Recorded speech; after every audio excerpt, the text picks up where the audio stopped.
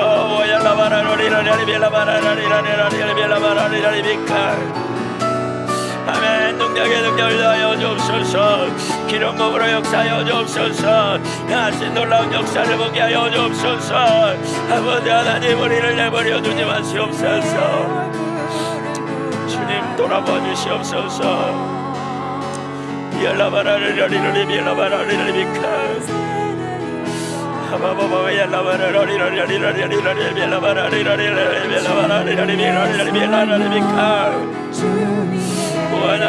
하나님만 하실 그게 일어나기를 원합니다.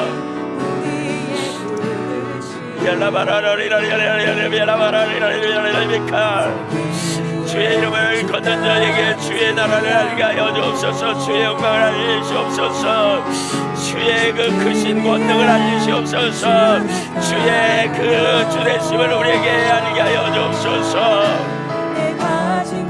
주님 나라의 그 값진 보호와 진주를 알게 하여 주옵소서. 주님 나라의 그 영광을 보여주시옵소서. 주님 우리에게 주님의 심판자여 주님의 유권자여 주님의 왕이여 독지자 있음을 알게 하여 주시고 주님의 나라와 영광을 위하여 서도록 은혜를 부어주시옵소서. 하나님 하늘을 가르고 강림하사 아버지 하나님만 하실 그 계획을 이루시며 하나님 아버지 무력감에 빠져있는 주의 백성들 이론뿐인 주의 백성들을 돌아보시며 우리 주님 영광롭게 하며 기뻐하시는 길로 행하도록 오 하나님 능력으로 역사하여 주옵소서. 오 하나님 능력으로 역사하여 주옵소서. 오 하나님 은혜를 부어주시옵소서. 오 하나님 우리를 은혜를 여주시옵소서. 오 하나님이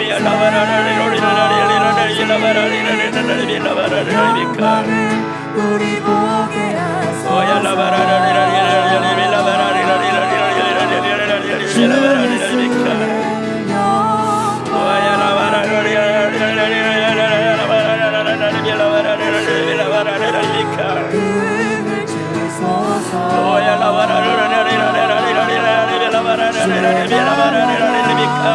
우리의 예배 가운데 임하십시오. 하나님 우리들의 가정 가운데 우리의 모임 가운데 하나님 이 땅에 임하십시오. 능력으로 임하여 주십시오. 권능으로 오시옵소서. 큰 몸으로 우리에게 오시옵소서. 하나님 모든 대적의 원태를 파하시고 하나님 모든 하나님의 일을 대적하는 우리들을 파하시고 영광을 나타내 주옵소서. 주의 영광을 나타내 주옵소서. 하나님 주를 주를 찾는 우리들의 심령에 불리는 일어나게 하시고 주님 영광으로 능력으로 권능으로 임재로 채우시며 하나님께 영광이 되도록 은혜를 더하여 주옵소서. 기름 부음으로 역사하여 주옵소서. 오 할렐루야 바바야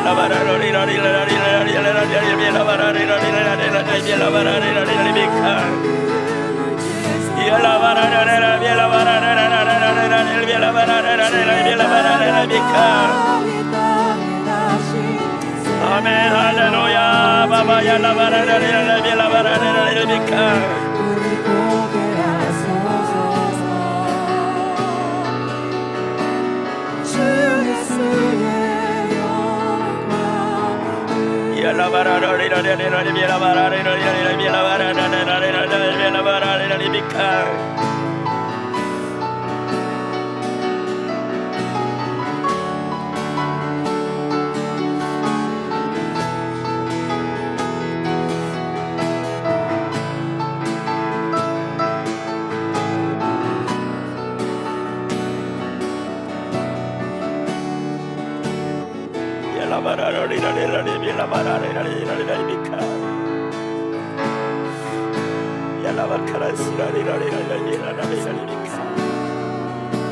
오 영광의 하나님 우리에게 임하소서. 오 영광의 하나님 영광으로 임하소서. 오 우리 하나님 영광으로 우리에게 임하소서. 주를 알리시고 주의 의도를 우리에게 알리시고 주의 영광을 우리에게 나타내시며 우리의 무지를 깨뜨려 주시옵소서. 이 가운데 인도하시옵소서. 하나님 영광을 나타내 주옵소서.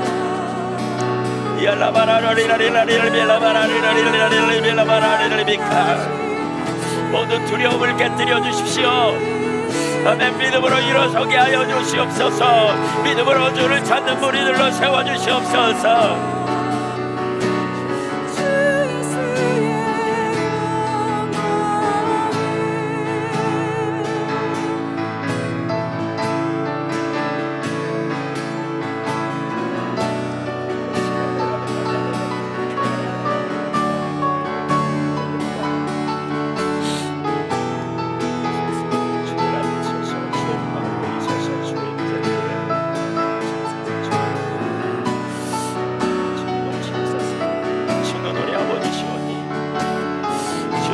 아버지시오니 우리에게 임하소서.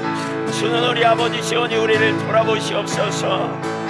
주는 우리 아버지시오니 우리에게 긍휼을 베푸시고 주를 찾는 열정을 우리에게 다시 회복시켜 주시고 주를 향한 거룩한 배고픔과 사모하는 열망을 우리 모두에게 더 많이 부어주시옵소서. 오 하나님 우리로 처지를 인식하고 주 앞에 서게 하시고 주의 얼굴을 위하여 나갈 때 얼굴빛을 이곳에 하나님 비춰주시옵소서. 오 하나님 영광으로 임하여 주옵소서.